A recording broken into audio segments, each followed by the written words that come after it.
invito entonces a que abramos nuestras Biblias en Lucas capítulo 5. Lucas capítulo 5. Y nuestro tema de hoy, ¿cómo superar el rechazo? ¿Cómo es? ¿Cómo superar el rechazo?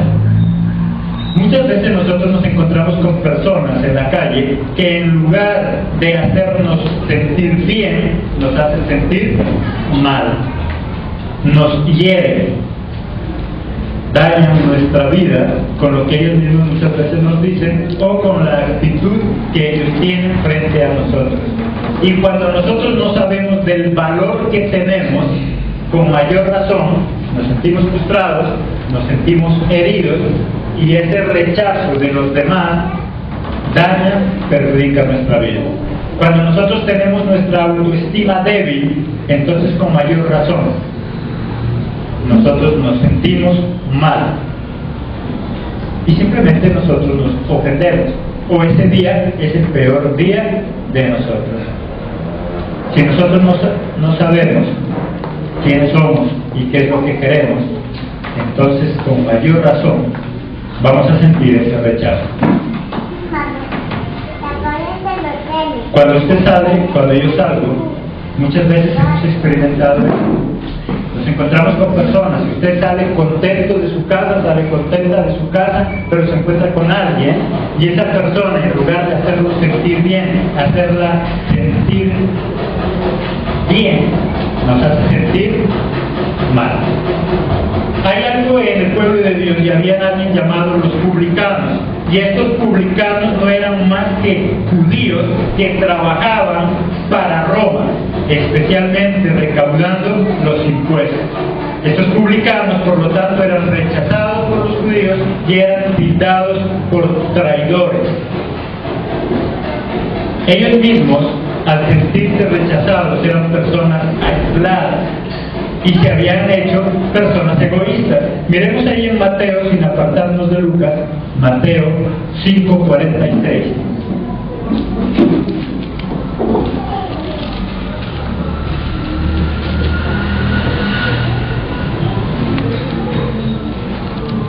Mateo 5:46.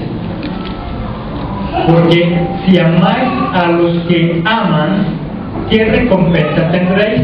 ¿No hacen también lo mismo, quién dice? Los publicanos. Porque estos personajes, aquellos publicanos, vivían tan aislados y eran tan rechazados por la misma sociedad que su vida era una vida de egoísmo. Y si ellos se amaban, solo se amaban entre ellos. Lo malo es que muchas veces, muchos de nosotros caemos en ese mismo error. Y nosotros amamos a quienes nos aman, saludamos a quienes saludamos. Pero eso no es de un pueblo de Dios. ¿Qué sacan ustedes con amar a quien los ama? Eso también lo hacen los publicanos, eso también lo hacen los de afuera, eso también hacen las personas que no creen en Dios. Eran rechazados y nosotros muchas veces también rechazamos sin darnos cuenta. Rechazamos a nuestros hijos cuando preferimos a uno más que a otro.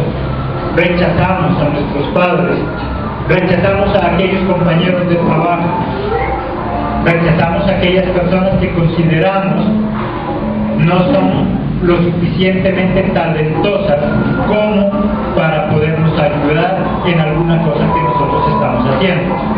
¿Cómo superar entonces ese rechazo? ¿Cómo superar el rechazo que nosotros muchas veces recibimos o que muchas veces nosotros también rechazamos a otras personas? Pero la buena noticia actual es que Jesucristo vino para sanar nuestro corazón, para sanar el corazón de aquel que es rechazado o para sanar el corazón de aquel que rechaza. Porque cualquiera de los dos tiene un corazón enfermo. El que siente el rechazo tiene un corazón enfermo, pero el que rechaza también lo hace porque tiene un corazón enfermo. Y por eso él rechaza a los demás. En Lucas, capítulo 5 ya, el versículo 27, Lucas 5, versículo 27. Después de estas cosas, salió y vio a un llamado Leví, sentado al banco de los tributos públicos, y le dijo, ¿qué cosa le dijo él? Sígueme. Cuando Jesús salió y se dio cuenta que estaba ahí sentado este publicano, que aunque trabajaba para los romanos, era rechazado y muchas veces se sentía solo, Jesús sí se acercó a él. Y aunque muchos lo despreciaban, lo rechazaban, Jesús sí se acercó a él y le dijo algo. ¿Qué le dijo? Sígueme. Jesucristo sí está interesado en usted y en mí. Y no importa cuántas personas allá afuera nos puedan rechazar, por una o por otra razón, Jesucristo está interesado en cada uno de nosotros. Es más, el hecho de que estemos ya en este lugar es porque Jesús se interesó en nosotros. Si usted tomó la decisión de venir a este lugar es porque le escuchó la voz a alguien, y tal vez Jesucristo a través de esa persona lo que le está diciendo es: yo te amo, no importa si los demás te rechazan. Lo que le está diciendo es: para mí eres importante, no importa si los demás te rechazan. A veces nosotros nos sentimos rechazados porque consideramos que no podemos hacer lo suficiente como otros hacen. Muchos nos sentimos rechazados porque creemos que tal vez no tenemos el suficiente dinero que otras personas pueden tener. Y nos sentimos mal. Y nos sentimos rechazados y nos hacemos a un lado. Hay muchas formas para rechazar y hay muchas personas que así lo hacen. Hoy todavía hay prejuicios y rechazamos o nos rechazan a unos por su color de la piel, otros porque tal vez no tienen el dinero suficiente, otros son rechazados por la región donde nació, donde vive. Jesús tuvo que vivir ese rechazo en carne propia. Él mismo fue rechazado por ser de dónde? Por ser de Nazaret. Él mismo fue rechazado. Miremos ahí, Juan 1, versículo 46.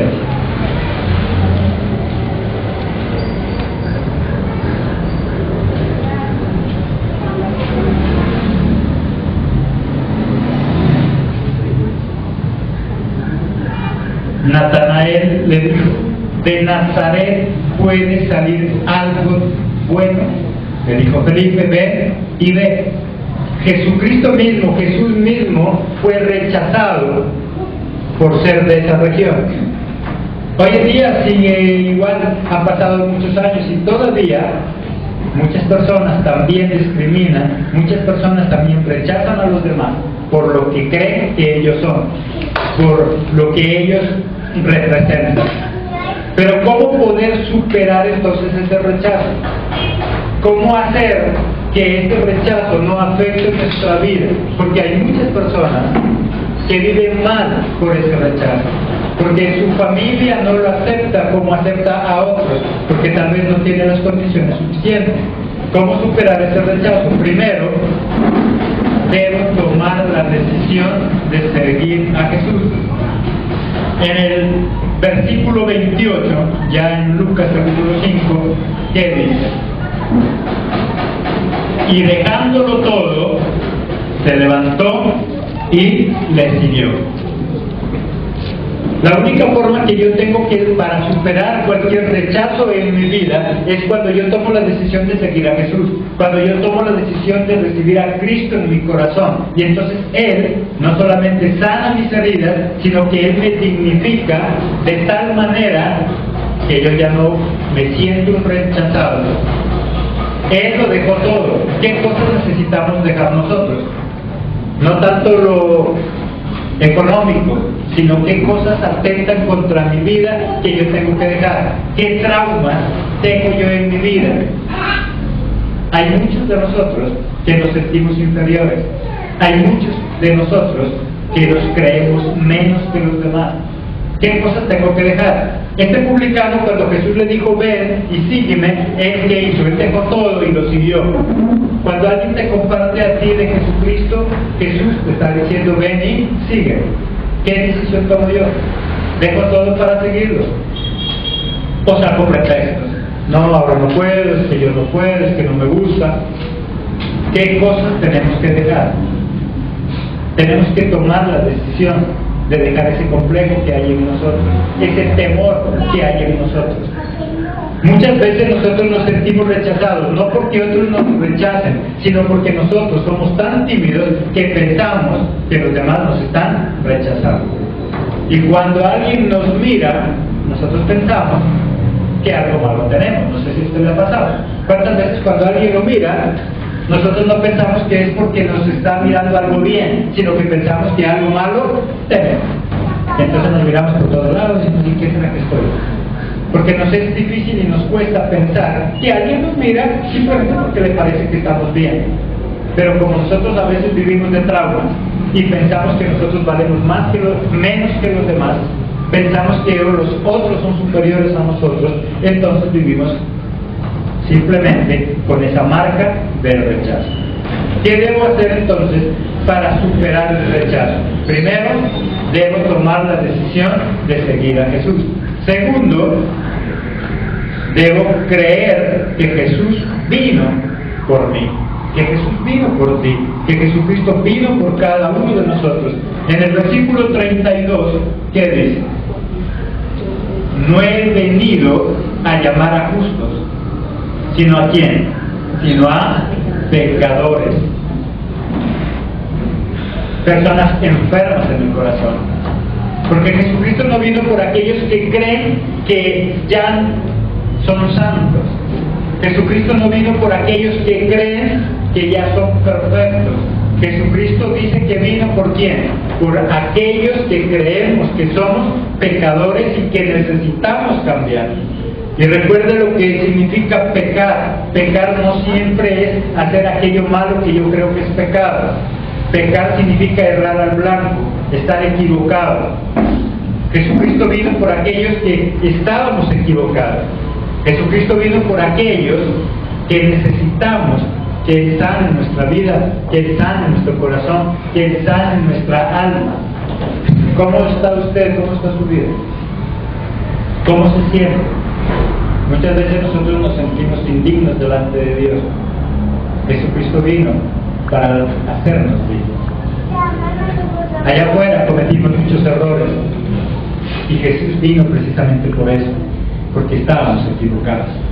Hay muchas personas allá afuera que dicen, no, es que yo no me acerco a Cristo porque no soy digno, porque he hecho tanto daño, porque he hecho tanto mal. Si usted es de las personas que ha hecho daño, si usted es de las personas que se ha hecho daño, es el candidato preciso para que Jesús llegue a su vida. A él lo criticaban, que por qué estaba con estos publicanos, por qué estaba con ellos. Y Jesús les dice, yo estoy con ellos porque yo vine precisamente para estar con ¿quién? Con los que han pecado. Ahí en el versículo 31, ¿qué dice? Respondiendo Jesús, les dijo, los que están sanos no tienen necesidad de médico, sino los enfermos.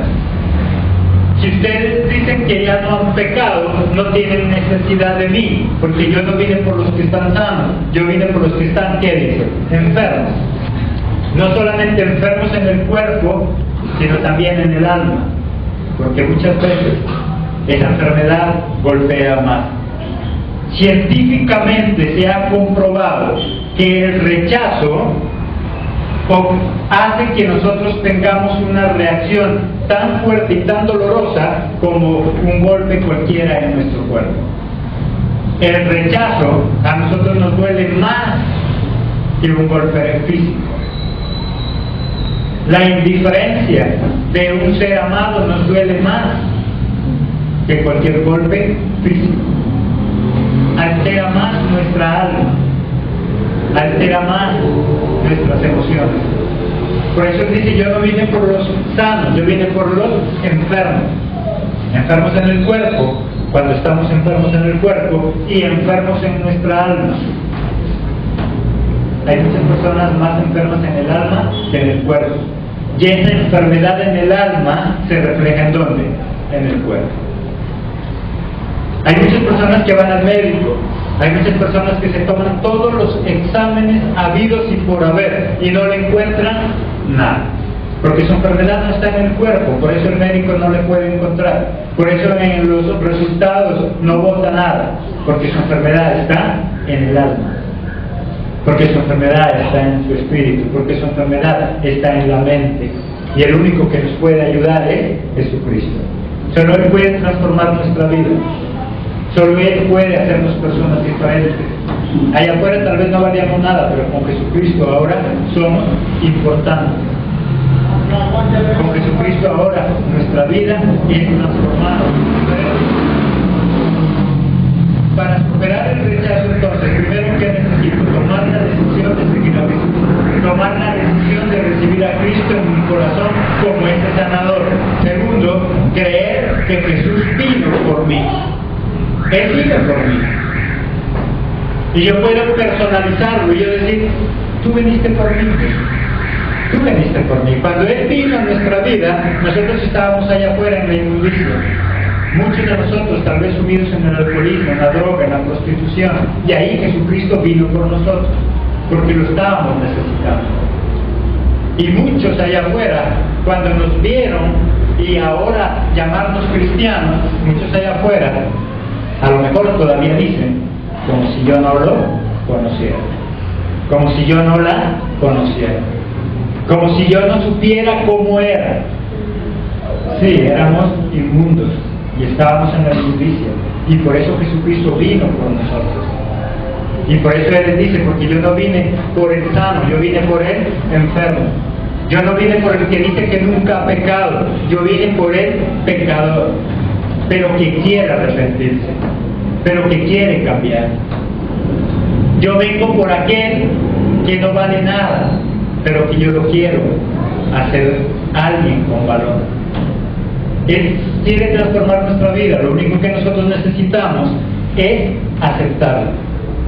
Cuando Jesús le dice a este Leví, sígueme, Él dice que dejó todo y lo siguió. Lo único que yo necesito es seguir a Cristo y Él transformará mi vida y Él cambiará mi vida. Tercero, ¿qué necesito?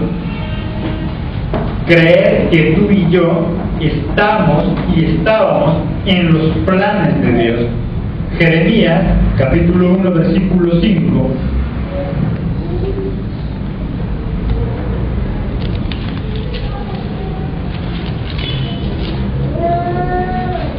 Jeremías 1:5. Antes que te formase en el vientre, ¿qué dice? Te conocí, y antes que nacieses te santifiqué, te di por profeta a las naciones. Porque Él dice que antes de nosotros nacer, Él ya nos conocía. Antes de estar aún en el vientre de nuestra madre, Él ya nos conocía. Porque nosotros no somos obra de la casualidad. Nosotros no nacemos por casualidad. Así no hayamos estado entre los planes de nuestros padres. Tal vez nuestros padres no planificaron nuestra venida. Tal vez nuestros padres no querían nuestro nacimiento. Pero en los planes de Dios ya estaba. Tal vez nuestros padres ni sabían que iban a quedar en un embarazo, pero Dios ya lo sabía. No somos producto de una noche loca de pasión de nuestros padres. No somos producto del descuido de esa noche de nuestros padres. Es más, ni siquiera somos producto de una violación, si ese fue el caso. Porque muchos hijos engendrados en violación, muchos piensan que no valen nada porque creen que fue producto de esta violación. Pero tal vez esta fue la forma, pero estaban dentro del plan de Jesús, dentro del plan de Dios, dentro del plan de Jehová de los ejércitos. Ya estábamos nosotros en su mente. Antes de nacer, Él ya sabía de nosotros. El medio por el cual nacemos solamente es un pretexto. Por la forma, el medio y los padres que nosotros tenemos, tan solo es un pretexto. porque nosotros ya estábamos en la mente de Jehová de los ejércitos, ya estábamos en la mente de Dios. Nosotros no somos producto de la casualidad. Dios no es un Dios de casualidad, Dios es un Dios de propósitos. Dios no se mueve en base a la casualidad. Las cosas a Dios no se le salen de las manos. Todo está dentro del propósito divino. Por lo tanto, Dios no es un Dios de casualidades, Dios es un Dios de propósitos. Todo lo que Él hace tiene un propósito. Y si tú un día llegaste a este mundo, Dios tiene un propósito. Que nosotros no hemos encontrado ese propósito y que nosotros no nos hemos dejado guiar por el Espíritu de Dios para que nos muestre y nos encamine en el propósito de Dios, ya es nuestra culpa. Pero Dios tiene un propósito con la vida de cada uno de nosotros. Y ese propósito no es que vivamos mal. Y ese propósito no es que vivamos en un hogar destruido. Ese propósito no es que muchos vivan en el alcohol, o en la droga o en la prostitución. El propósito de Dios es que nosotros vivamos bien, que vivamos como familias felices. El propósito de Dios desde un principio era hacerle al hombre un paraíso para que ahí viviera feliz. Pero si no se ha cumplido ese propósito, no es culpa de Dios, es por nuestro descuido, por nuestro pecado, porque nosotros nos alejamos de Dios. Por eso, para volver otra vez a ese propósito de Dios, ¿qué necesitamos? Dejarlo todo y seguir a Jesús. Y dejarlo todo no significa abandonar las cosas, sino dejar todo aquello que yo tomo como pretexto para no seguir a Jesús. Esta tarde lo que Jesucristo está queriéndote decir es: si tú quieres que tu vida se enrumbe sobre el propósito de Dios, entonces sígueme. Leví dejó todo y fue a su encuentro y lo siguió, porque se dio cuenta que Jesús sí lo quería y estaba dentro de sus planes. Así ese pueblo lo rechazaron. Debemos creer entonces que tú y yo estamos en los planes de Dios. Nosotros no somos resultado entonces de un descuido, nosotros somos resultados del amor de Dios, del amor de Jesucristo, del amor de Jehová de los ejércitos. Cada uno de nosotros, si hemos nacido y estamos en este lugar, es por el amor de Jesús, es por el amor de Dios, es porque ya estábamos en sus planes, porque ya estábamos en sus propósitos. Ya como nosotros vivimos, ya no es culpa de Dios, es mi culpa, es nuestra culpa. Cuarto, ¿qué necesitamos entonces para superar ese rechazo? Estar seguro que somos lo más importante para Dios. En Mateo capítulo 10, versículo 30, ¿qué dice?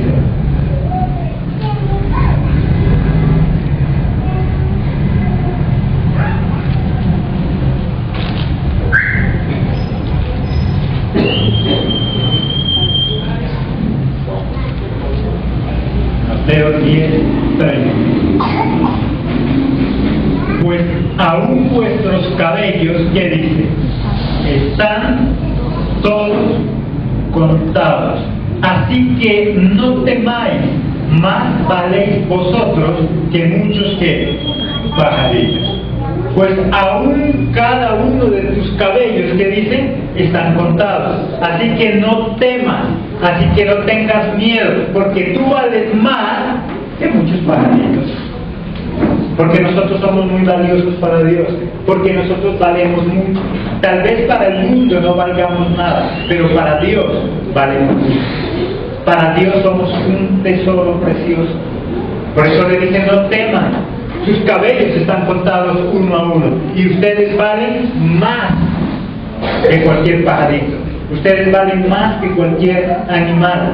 Pero eso tengo que creerlo, tengo que creerlo. Dios no hace basura, pero de nada sirve que nosotros tengamos millones de sueños si no entendemos para qué ni cómo es lo que Dios va a hacer, su plan en nosotros. De nada sirve que nosotros tengamos sueños, metas, propósitos, si no creemos que somos importantes. Es difícil que alguien prospere en la vida cuando se cree que vale menos que los demás. Es difícil que a alguien le vaya bien en lo que hace cuando no se valora a sí mismo. Para amar a los demás es necesario amarnos nosotros mismos. ¿Cómo puede soportar a otros cuando no se soporta a sí mismo? ¿Cómo puede amar a su esposa, a su esposo, cuando no se ama a sí mismo? Por eso Él les dice: no teman, cada uno de sus cabellos están contados, y ustedes valen más que muchos pájaros. Ustedes valen mucho más que los animalitos que Dios cuida a cada uno de ellos. Los pájaros allá en el bosque o aquí mismo en la ciudad, a ellos no les falta nada y no se mueren de hambre. Y así mismo dicen son ustedes. Ustedes valen más todavía que esos pajaritos. Si a esos pajaritos no les hace falta nada, significa que ustedes, que valen más que esos pajaritos, tampoco les faltará nada. ¿Qué nos puede faltar si Dios está con nosotros? ¿Qué nos puede faltar si Jehová de los ejércitos es nuestro Padre? Las dudas no nos dejan avanzar. Y es necesario creer que para Dios somos importantes. Es necesario creer que nosotros no somos obra de la casualidad.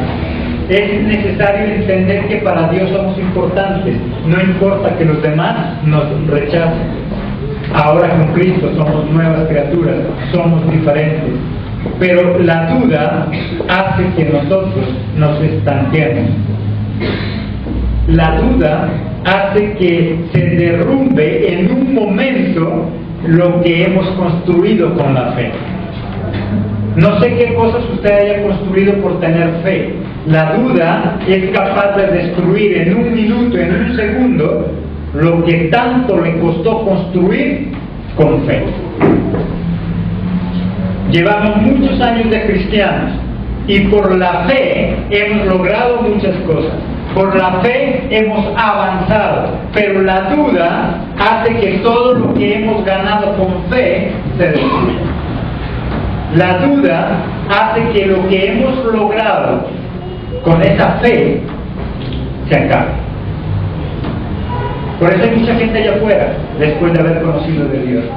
Por eso hay mucha gente allá afuera otra vez revolcándose en el fango, después que Cristo los limpió, los sacó de ese mundo. Simplemente porque dejaron que a su corazón llegue la duda. La duda puede destruir lo que la fe construye. ¿Qué cosas ha construido tu fe? La duda puede terminar con eso. Tenemos que creerlo y tenemos que estar seguros entonces de que Dios no hace basura. Dios hace cosas importantes. Dios hace cosas importantes. Dios no escoge a personas importantes. Dios hace importante a las personas cuando las escoge. A veces nosotros no queremos servirle a Dios porque creemos que no somos importantes. Y entonces nosotros decimos: Señor, pero yo ¿cómo puedo servirte si yo no soy importante, si yo no soy nada? Dios no vino a escoger gente importante. Cuando Él nos escoge es que nos hace importantes. Él dice: yo no vine por los sanos, yo vine por los enfermos. Yo no vine por los que nunca han pecado, yo vine, ¿por qué dice? Por los que han pecado, por los pecadores. Él no vino por los que nunca han pecado, por los que se creen importantes. Él nos hace importantes cuando Él perdona nuestros pecados. Él nos hace importantes cuando Él nos escoge. Por lo tanto, esos sueños, esas ideas, así muchos piensen que son locas, son ideas y sueños que Dios ha puesto en tu mente desde muchos años atrás, desde mucho tiempo atrás. No renuncies a ese sueño. Aférrate a ese sueño. No renuncies a ese anhelo. Aférrate a ese anhelo. Hay muchas personas que quieren robar tu sueño, haciéndote creer que no eres importante y que no mereces eso que tú estás anhelando, que estás soñando. Aférrate a eso. No dejes que la duda llegue a tu corazón, porque si hasta hoy has logrado cosas por la fe, la duda puede destruir lo que has logrado con tanto sacrificio. Cuando vengan esos pensamientos a tu mente que quieren destruir tus sueños, que quieren destruir tus propósitos, recuerda que no naciste por casualidad. Tú ya estabas en los planes de Dios y tu vida tiene un propósito. Amén. Amén. Démosle la gloria a su Padre maravilloso.